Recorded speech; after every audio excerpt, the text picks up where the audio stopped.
আপনাদের স্বাগত জানাই সনাতনী জ্ঞান ইউটিউব চ্যানেলের পক্ষ থেকে। আজ আমরা আলোচনা করব সনাতন ধর্ম কি শুধুই ধর্ম, নাকি এটি একটি পরিপূর্ণ জীবন দর্শন। অনেকেই ভাবেন ধর্ম মানে কেবল পূজা, উপবাস আর মন্দিরে যাওয়া, কিন্তু সনাতন ধর্ম এই শব্দটার মধ্যে লুকিয়ে আছে এক বিশাল জ্ঞানের ভাণ্ডার। ধর্ম শব্দের মূল অর্থ হলো ধারণ করা, অর্থাৎ যা আমাদের ধারণ করে, বাঁচিয়ে রাখে, পরিচালিত করে।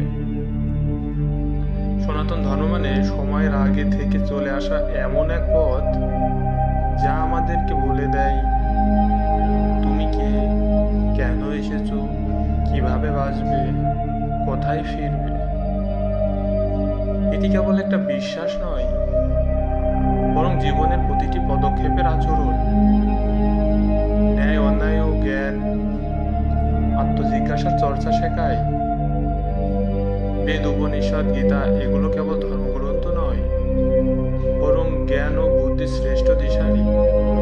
গীতা আমাদের শেখায় কর্ম, নিষ্কামতা ও আত্মার প্রকৃত জ্ঞান।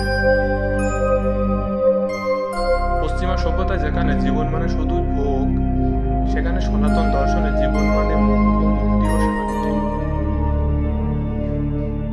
আজ আমরা অস্থিরতায় ভুগছি, বেকারত্বের সম্পর্কে টানাপোড়েন, মানসিক চাপ থেকে মুক্তি পেতে হলে আমাদের ফিরে যেতে হয় মূল শিকড়ে।